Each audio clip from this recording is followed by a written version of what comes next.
Okay guys, so this is my composting fence, which you can see I've kind of raised up. I really need to move it out, but I have this blackberry growing all over it right here, so I might have to pull that off or cut it down. And I came out here to get compost for my beds and was like, oh, I can't because while there are ants in here and I can ignore the ants, they'll eventually go away, I couldn't ignore the fact that I composted a potato and it decided to grow all on its own in this bin. And I've really been wanting to grow potatoes and trying to watch all the videos online that I can about how to grow potatoes successfully here in Texas Zone 9A. So I didn't want to just waste this potato that was growing on its own. So instead I decided to dig it up and place it into this 5-gallon bucket. And this is a food grade pickle bucket from Firehouse Subs. They actually have a program where you can pay $3 for the pickle buckets. And at the time it was $2. This was a couple years ago that I got this one. But right now it's $3. And they donate that to various fire departments. And then I get to keep this bucket. So it's a win-win. Really cool way to recycle. Plus it comes with a food grade lid. Now this bucket has already had holes drilled into the bottom of it, 2 big ones. So it is going to leak out a little bit, but it's not going to matter because I'm going to stick it in a spot probably on concrete or just somewhere permanent so it can grow these potatoes for me. Now, you can see my shovel. I have the potatoes over here in the kids' clubhouse, which is right behind our garden right now. And so you can see this is the potato that I composted because it was going bad. Now I could technically cut all these off and make separate potato plants. I'm not going to. And you can see 3 different plants coming up from this one potato, plus all of these coming up. And then look, little tiny tubers are already forming. Now, you really shouldn't dig up a potato plant once it starts forming, but this is for one, a volunteer plant that I didn't have to spend really any money to get. It's just in some potatoes that I was throwing out because they went bad. And you can see it's doing pretty well. Now, I don't know exactly how this plant will grow, but I can guess that because I know that this yellow variety of German butter potato, which is that really yellow golden flesh potato that we love so much in this house, has a buttery flavor, they're usually determinate. I'm going to guess that it's going to take about 85 days, 90 maximum for these tubers to be finished. And so what I'm going to do is take this just as it is, and you can see several tubers, some little ones up there, this one, all sorts. Oh, look, a tiny, tiny one up here. And I'm going to put it in this bucket, just like this. And hopefully it doesn't mess up. Now, there are probably some insects and everything else in this compost because, I mean, it's from my compost bin that was currently breaking down.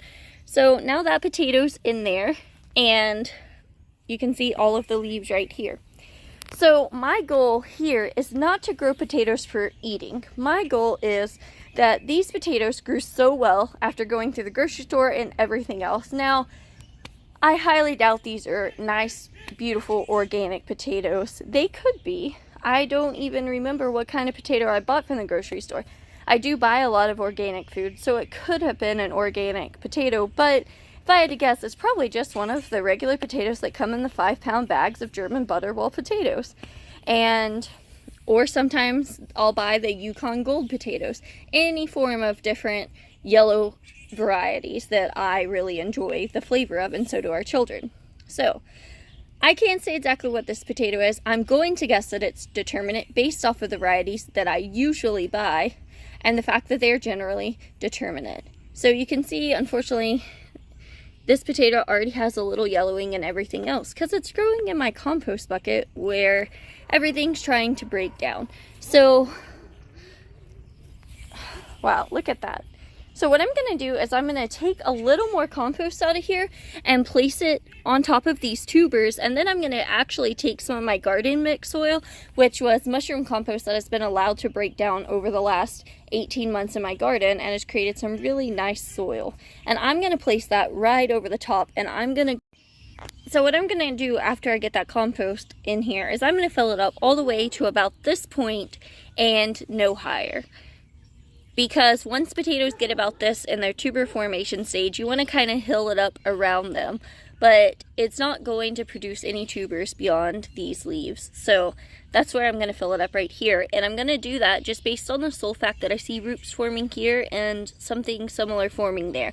So I know for sure it'll produce potatoes up to that point. So now what I'm going to do is start filling this bucket up. So I was raking out some of the soil and I actually found another potato that fell off the tuber. So this is kind of the area the potatoes were in. So I'm going to see if any more tubers are in there. But I'm going to put this in its own bucket. It's small enough and it has this little chit on it.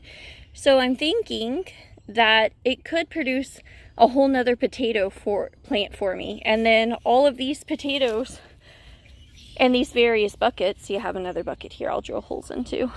They will form their own plants, and then every potato out of here will be safe to produce seeds. So while I am down here, I want to kind of show this off. So this is all the soil that's kind of forming out of all of this stuff that's mixed in here, and you can kind of see even old wood from my garden, plaques that are just non-dyed popsicle sticks, rabbit manure, some grass, banana leaves, some woody material, old hay. Look at this. All of this is what is in here. Probably some old newspapers and boxes. And it's all made kind of this mix, which these potatoes found so good to grow into. I've also seen a bunch of those really large wood and water roaches. So I can see why I've seen so many around the garden, because they're in here breaking down the soil. There is a lot of beetles and everything else. So that's the reality of compost when it has contact to the ground. There are a lot of things in here munching away. And I don't know if you can see it, but there's some roly bugs down in here and some worms. What looks like a centipede. There's all sorts of stuff get down and working together. So hopefully that won't affect my mix too much in my potatoes. That's the goal anyways. So this is about how much I filled it up with the different composting material, and you can see some of it's kind of matty too. So I think the yellowing of the leaves may just be from a lack of nitrogen in here, but now I'm going to put that nice garden soil on top and just finish filling it up the rest of the way to where these leaves are, just over these roots that have formed, and water it just a tiny bit, since I did transplant it, and potatoes should really not be transplanted, or at least I've always heard that they don't do well. Maybe if you do it young enough, it could be. Now I'm sure this could have been broken down into several plants, but I'm not trying to create an abundance of potatoes. I'm trying to produce a quality amount of potatoes that I can use to seed. And because we have such a long, warm growing season, once these finish, then I'll have time to take the seeds out, dry them out a little bit, maybe start sprouting them and plant them in the beds just in time for the next gardening season of fall to be here, in which we have a warm enough climate we can actually grow potatoes in July and August all the way through until late November, early December, which is actually really nice. So I'm just going to take my bucket and kind of carry it over here to my garden area where I have all the soil. And so this is this mix I'm talking about. And yes, I do have some grass growing in it, so I'll just pull that out. And this is the normal garden bed that you see all the time on my videos. This is right under where my blackberries are, but I actually have this space right here where nothing whatsoever is planted, and you can see actually has some pretty nice soil mix into it. And any of this white you're seeing, that's not going to hurt. That's actually, oh, apparently I had a strawberry crown there that never took off. I'm going to move it. It looks like it's starting to take off a little bit. If it does, great. If not, oh well. Didn't even know it was there, where all the other ones are well above the surface. And so I'm going to dig this out and put it in the bucket the rest of the way. And all this white you see, don't worry about that. That's mycorrhizal fungi. That's why I really love using mushroom compost and allowing it to break down, because it creates all of these mycelium networks that are really good for my soil and plants, and it reduces the amount of nutrients and water that I have to give my soil to feed it every year. So I was looking for my watering can so I could take it to the backyard. So I could take my watering can to the backyard and kind of fill it up, and I discovered it was all the way in the front yard where our basset hound likes to play. He was dragging it around. I've also caught him taking my shoes and everything else from where they go and putting them in the front yard too. So what I'm doing is I'm kind of walking around my backyard where I have that big water tank, and I'll show you this big 1,000+ gallon water tank, and it's right under our AC, which, don't worry, there's no chemicals in there. It's just water, condensate that drips off, and then we catch from the AC and from our house during rainstorms. And right down here, I can turn on the pump, which is connected to a water hose, and fill up that way. Or, because I don't always like to do that and mess with it, I have this spigot at the bottom, and I can just turn it forward and collect enough water that I need to water these potatoes, and probably other stuff actually. And so this is a really cool way to get water without having to use city water on my garden plants. Now, it's harder to fill it up properly here because it is at a weird angle. So when I have a lot to water, I'll start off this pump, which goes inside of the tank, and use that to fill up everything by this hose.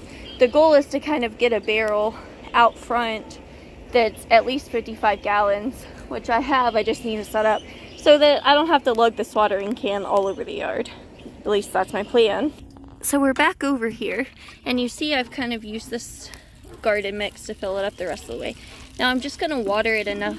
I want it to get really well watered, just for the simple fact that I just recently moved it. If it wasn't for that, it probably wouldn't need water at all. And I'm not going to worry about overwatering because I have a lot of dry soil in here, and it's going to drain straight through the bottom.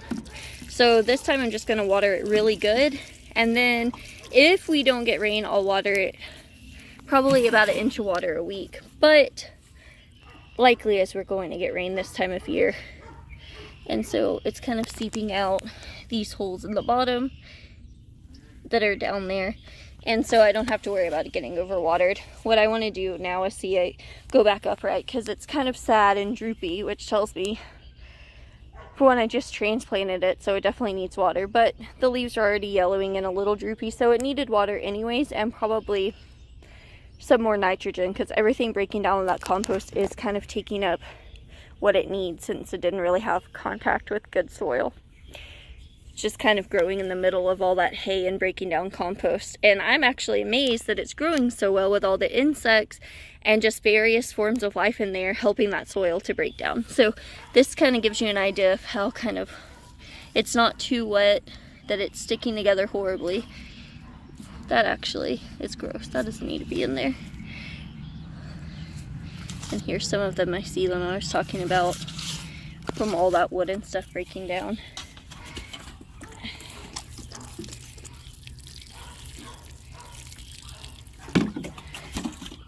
There we go. So I've just kind of filled it up above where all I saw those roots developing. And now all down below this soil level, different potatoes will produce and hopefully give us a good harvest, so that we can, at the very least, get 15 to 20 more seed potatoes and grow those out over the winter and during our fall garden. And I'm really hoping that from that, I'll have enough to go ahead and plant the entire spring. A very large amount of potatoes that we can actually take inside and eat for ourselves.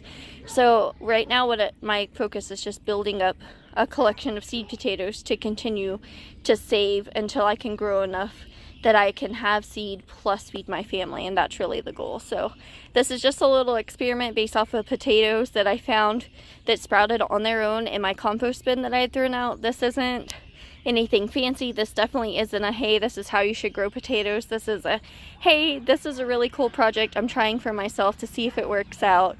And I'm excited for you to follow it along. I'll make some little update videos along the way, and then at the very end of it all, I'll make a very long collaborative where I just kind of push all of the videos into one long video and show you start to finish what happened. And I think that'll be a lot of fun.